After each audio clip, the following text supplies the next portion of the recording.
patrimoine bâti ñëpp xam nañ ni loi dafa ne il faut assemblée nationale autorisée pour nga jaay ko ñëpp xam nañ ko tey seen président assemblée nationale bi kër gi mu war a dëkk est-ce que xam ngeen ni jaay nañ ko à 300 millions kër goo xam ne plus de 4000 mètres carrés fii ci Fann nga mun koo joxe à 300 millions ci kër goo xam ne patrimoine bâti la du terrain nu lii moo fi xewoon ceux qui parlent de problème avec la vérité kon ñun ñoo gën a yàkkamti économie bi dox mais li ñu war a def ba assainir d'abord dinañ ko def parce que lu ko mooy rek li muy yàq ci réew mi moo ëpp li muy defar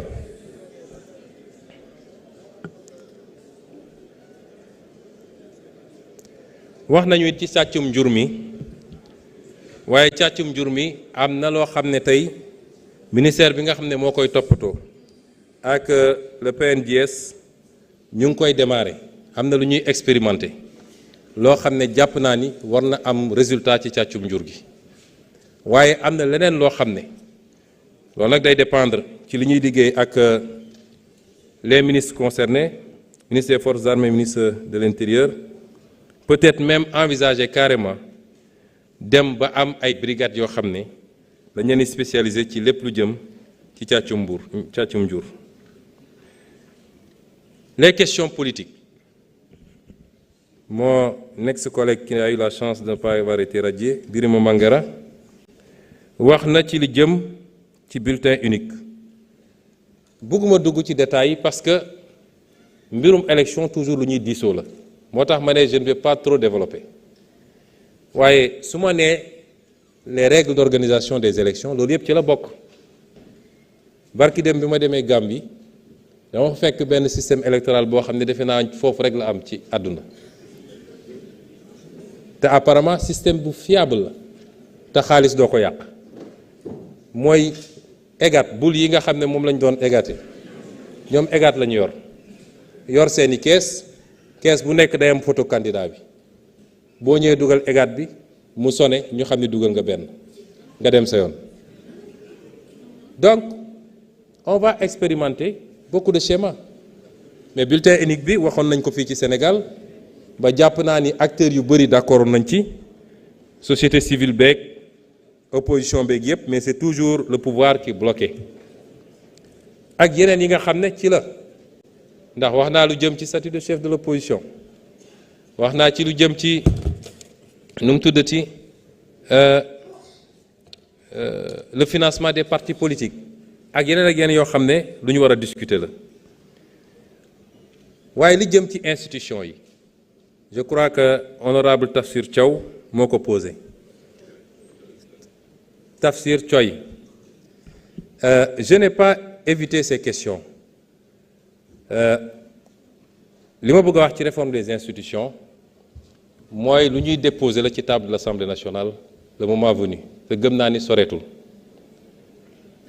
lépp loo xam ne engagement la quand le président Diomaye dans son programme avait parlé de vice-présidence il était évident que même suñ koy def mënul nekk ci mandat bi parce que le vice-président doit être élu à ticket avec le président donc prochaine élection présidentielle rek éventuellement la mën a am est-ce que l'idée est pertinente est-ce qu'elle est bonne chacun d'entre nous mën na ci am son avis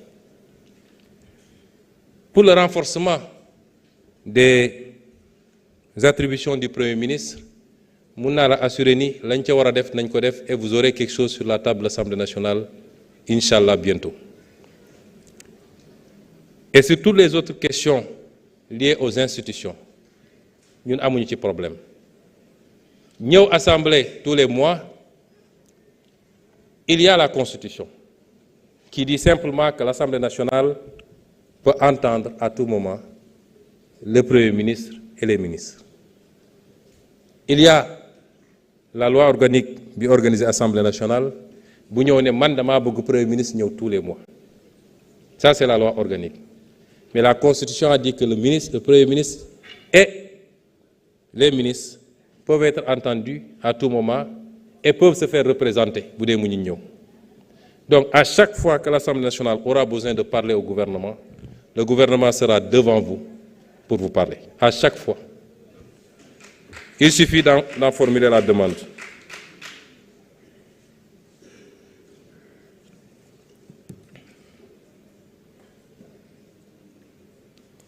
Je vais passer sur beaucoup de questions.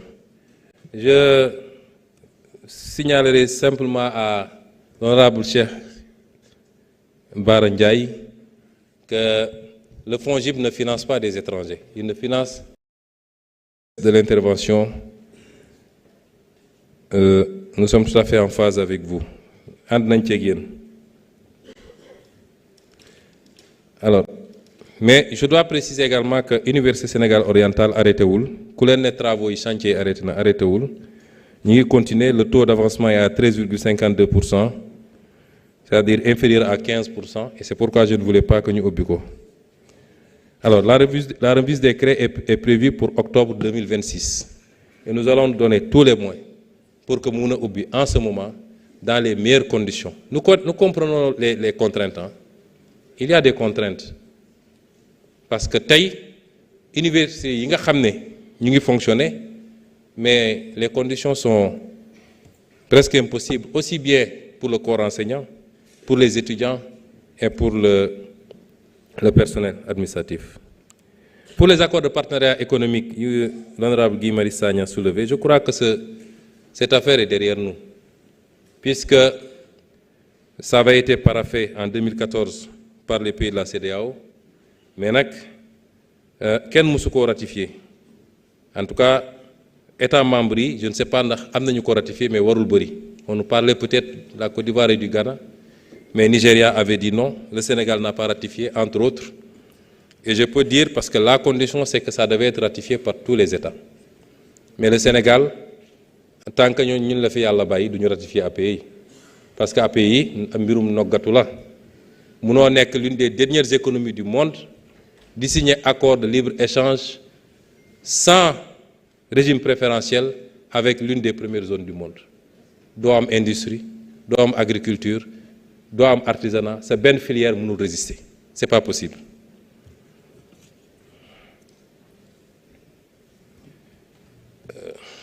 Pour la réforme du franc CFA qui a été posée, vous savez, souvent on pose le débat du CFA avec beaucoup de passion. Nous, notre position est claire, on est logique avec nous-mêmes.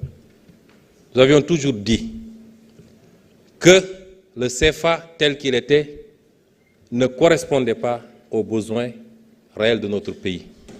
L'outil monétaire, avec le CFA tel qu'il est. Je ne vais pas entrer dans des développements techniques, on avait dit qu'il faut que ça soit réformé.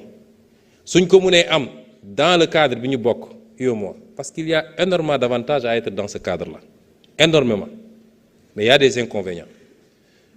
Puisque nous sommes des panafricains, et le panafricanisme commence par les espaces communautaires, ñu ne duñu jóg rek ne génn nañu dañu njëkk a waxtaan ak suñu mbokk ne leen lii ak lii baaxut bu dee ñoom d'accord nañ ci ak ñun ñu dem vers cette direction. Mais on reste dans la zone. Vous êtes d'accord ici. Am nañu sañ-sañu demal suñu bopp. Biñ ñëwee gis nañ ni am na liggéey bu ñu commencé. Tey la BCEAO continue à travailler sur la poursuite des réformes du CFA parce qu'il y a eu la réforme de 2019. Mais jusqu'à présent, l'accord de ratification